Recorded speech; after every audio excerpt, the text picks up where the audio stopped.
Oke, selamat datang kembali di tutorial Godot Indonesia bersama dengan saya Sulaiman Santoso. Teman-teman, di video kali ini kita mau belajar tentang yang namanya visual scripting di dalam Godot.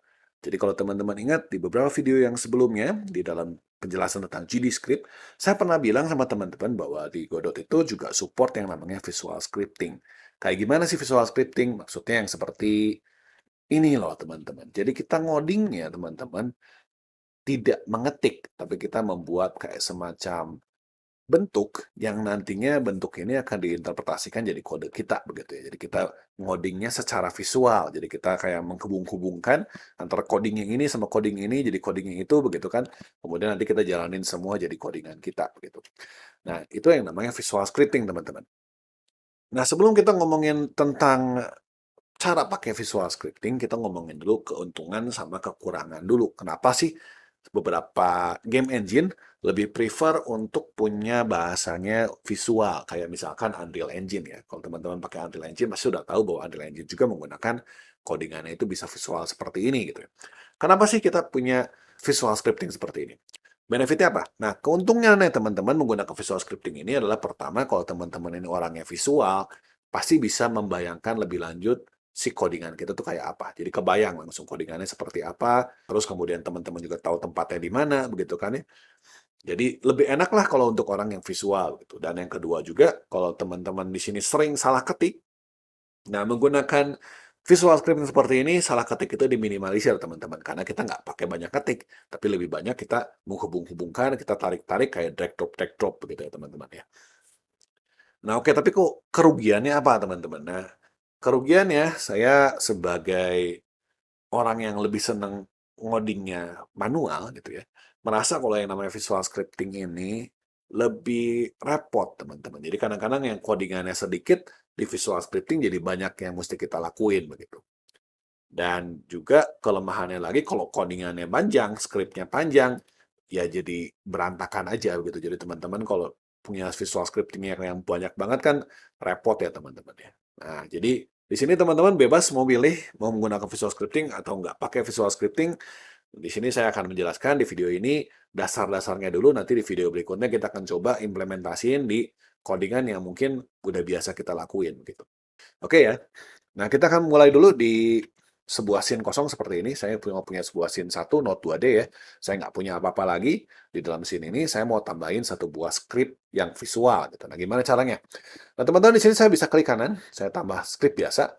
Tapi di sini kalau teman-teman biasa pilih language-nya itu GD script, sekarang kita akan pakai yang namanya visual script. Sisa-sisanya sih nggak usah diubah-ubah teman-teman, kita akan ganti aja namanya jadi scene 1 visual. .vs namanya. Kalau biasa kan .gd ya, sekarang jadi vs. Gitu ya. Kita create. Nah, sekarang kita punya teman-teman sebuah layar yang mungkin lebih mirip kayak waktu teman-teman bikin ke animasi ya, pakai state machine. Nah, di sini ini adalah tempat kita main-mainnya. Ini adalah workspace-nya kita lah gitu ya. Ini workspace-nya kita. Kalau saya perbesar ya. Ya, saya mau jelas-jelasin dulu teman-teman, ini workspace-nya gimana cara menggunakannya begitu ya teman-teman ya. Di sini kita punya list of script seperti biasa. Kita punya di sini member-membernya, ada function, variable, dan sinyal. Jadi nanti kita akan punya semua function kita di sini, semua variable kita di sini, semua sinyal yang kita gunakan juga ada di sini. Di sini adalah workspace kita. Kalau kita tahan mouse tengah, teman-teman, kita bisa panning kiri kanan, atas bawah. Dan teman-teman bisa lihat di ujung kanan bawah, ini adalah minimapnya yang bisa kita gunakan. Jadi kalau kita punya codingan yang panjang, besar, nah ini minimapnya bisa kita membantu kita untuk menavigasi gitu ya. Teman-teman juga bisa zoom in, zoom out pakai control dan juga mouse tengah untuk kita bisa zoom in, zoom out atau mau di sini juga boleh.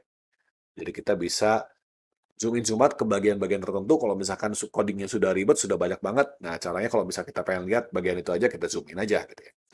Nah, ini ada grid-nya juga kalau teman-teman pengen ngubah-ngubah grid-nya, terserah teman-teman. Nah, di sini ada kalau kita pengen nambahin node, kita pengen nambahin function, ada di sini. Selain ada di sini. Dan kita juga punya base type-nya. Jadi kalau teman-teman ingat, di dalam GDScript biasanya kita punya di paling atas extend apa? Extend node 2D, extend kinematic body 2 dimensi, extend yang lain-lain. Nah, di sini kalau kita pengen ubah-ubah, di sini tempatnya. Oke ya. Oke.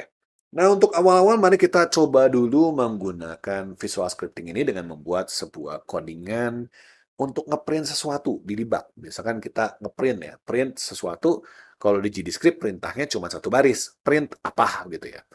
dalam function ready, biasanya begitu ya. Dalam function ready, kita print sesuatu, nanti keluar gitu ya. Nah, ini gimana caranya kita bikin hal yang sama, tapi di Visual Scripting. Nah, pertama kali teman-teman kita harus punya dulu function-nya, function ready-nya. Dan kita mau bikin di function ready.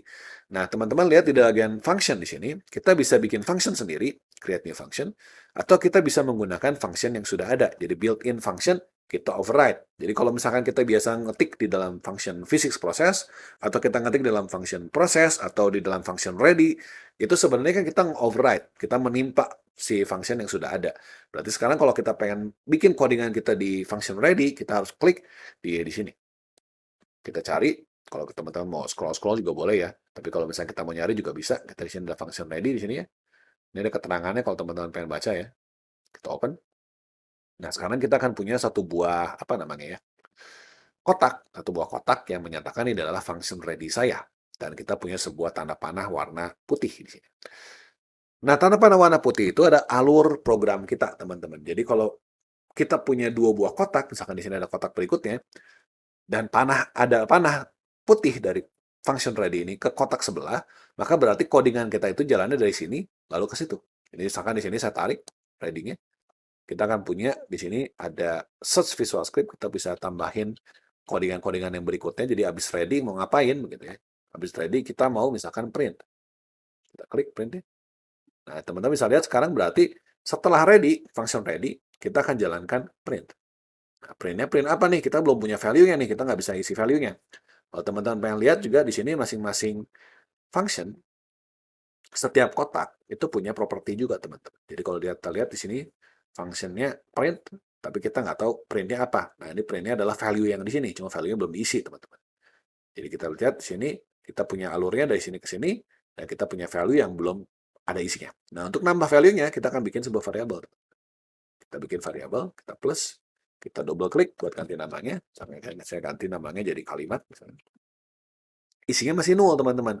Kalau kita klik kanan, kita edit member, kita bisa ubah tipenya. Jadi kita bisa ubah tipenya, biasakan kita var ya. Kalau var itu namanya tipenya varian. Nah, kalau kita pengen lebih jelas, kita bisa klik, kita bisa ganti dia jadi string. Jadi kalimat. Nah, string, saya bilang, ini hello Visual Script. By the way, teman-teman, di bawah sini juga kita bisa tambahkan export atau hint dan hint string. Kalau misalnya kita pengen diekspor, pengen ada hintnya, nah itu bisa tambahkan di sini, gitu ya. Tapi ini kita nggak perlu export dulu, kita nggak perlu hint dulu, kita cuma perlu punya sebuah kalimat, jadi kita bikin aja close, di sini bisa punya kalimat hello Visual Script. Atau biar lebih enak, kita bikin dua variabel ya. Kita bikin dua variabel, saya punya kalimat dua. Kalimat dua ini saya pengen bikin dia jadi sama string. Ini punya hello kedua. Oke, nah sekarang yang banyak kan? Ya udahlah ya, nggak apa-apa ya. Oke, nah sekarang setelah kita punya seperti ini, kita pengen ngeprint kalimat misalkan. Nah, ini tinggal kita tarik aja teman-teman ke dalam Visual Script-nya. Kita punya get kalimat, berarti kita ambil nilai dari kalimat, kita tarik value-nya. Di sini kan ada bulatan warna biru, ada bulatan warna hijau di sini. Bulatan ini adalah menyatakan variabelnya. Jadi kita bisa hubungkan di sini. Jadi di sini kalau saya baca codingannya gitu ya, di dalam function ready kita print kalimat. Ya, jadi kalau saya punya apa namanya codingannya begitu ya, codingannya itu kurang lebih sama seperti ini teman-teman. Kita punya function ready, itu kemudian kita tambahkan di sini print kalimat. Nah, kalimatnya tentu saja udah dibikin di awal, jadi kita punya kalimat sini var kalimat dengan misalkan hello Visual Script. Jadi yang teman-teman lihat di sini itu sama dengan codingan yang ada di sini. Ya. Kita coba ya.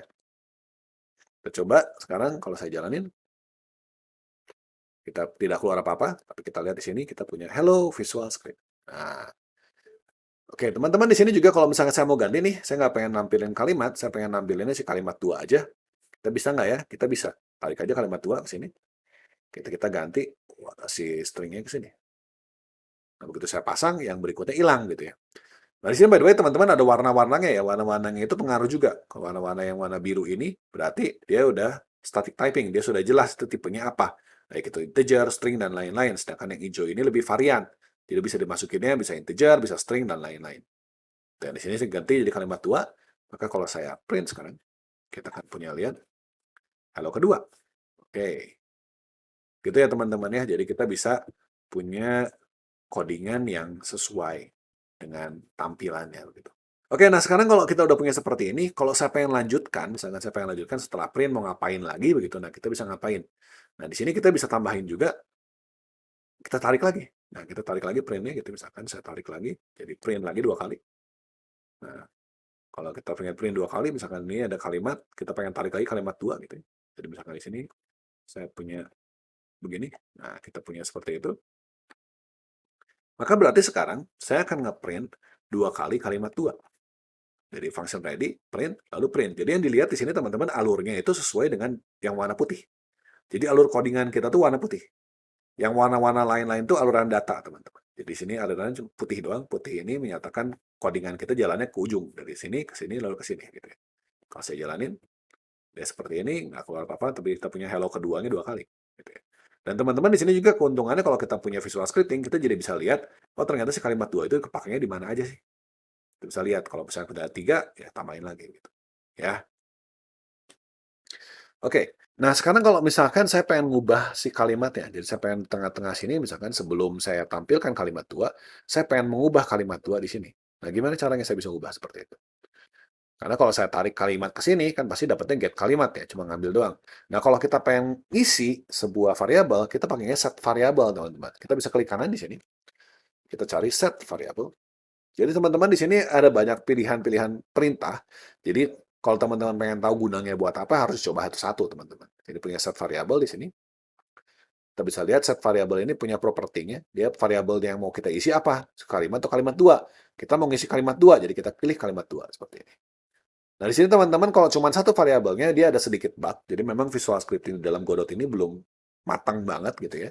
Jadi kalau misalkan di sini satu variabel doang, dia nggak bisa jalan teman-teman. Jadi kalau mau bikin 2 variabel minimal gitu ya. Nah, di sini berarti sebelum kita ke print yang kedua, saya pindahin dulu panahnya ke sini. Nah, berarti sebelum print yang kedua jalan, saya akan jalankan dulu set kalimat 2. Begitu ya. Nah, set kalimat 2 ini diisi dengan apa nih? Saya pengen isi misalkan dengan kalimat 1, bisa nggak? Bisa. Kita isi dengan kalimat 1.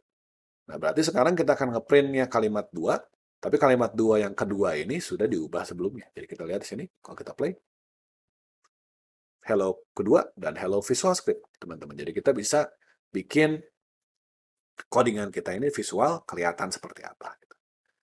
Oke, nah sekarang teman-teman, kalau kita sudah sampai sini, kita juga sebenarnya bisa nambahin function yang lain lagi. Kalau misalnya kita pengen misalkan di physics process, kita bisa punya physics process juga bisa. Dan kita bisa print juga di physics process juga boleh. Print. Kita pengen ke kalimat 1 gitu ya, bisa aja. Nah, bisa seperti ini. Jadi sekarang kita punya ready, jalan seperti ini, dan kita punya physics process, jalannya nge-print. Gitu ya teman-teman ya. Oh, by the way teman-teman, kalau misalnya kita punya sebuah node seperti ini, punya nilai seperti ini, ya, kalimat 2, kalau kita tarik, dia akan punya keluar option-nya itu sesuai dengan apa yang kita punya. Gitu. Sini kita punya sesuai dengan apa yang kita ada. Gitu. Misal contohnya ya teman-teman ya, di sini saya punya di dalam mesin satu saya pengen nambahin satu buah sprite TSCN. Saya udah punya sprite TSCN gitu ya. Kalau misalnya kita lihat di dua linknya, ada sprite seperti ini. Nanti kita akan bahas lagi di video kedua gitu ya. Nah, si sprite ini juga kalau misalnya kita balik ke Visual Script-nya, saya bisa tarik si sprite-nya ke dalam Visual Script saya. Dan di sini saya bisa bilang mau ngapain. Oh, misalkan saya mau misalkan move and slide misalkan ya. Kita mau move and slide. Nah, move and slide. Kita bisa pasang move and slide di sini. Move and slide berapa? Oh, misalkan 1. 1. Berarti sekarang kalau misalkan saya punya begini, prosesnya begitu, move and slide 1, kita play. Kita akan lihat si sprite saya ini sebenarnya gerak satu-satu ke kanan terus.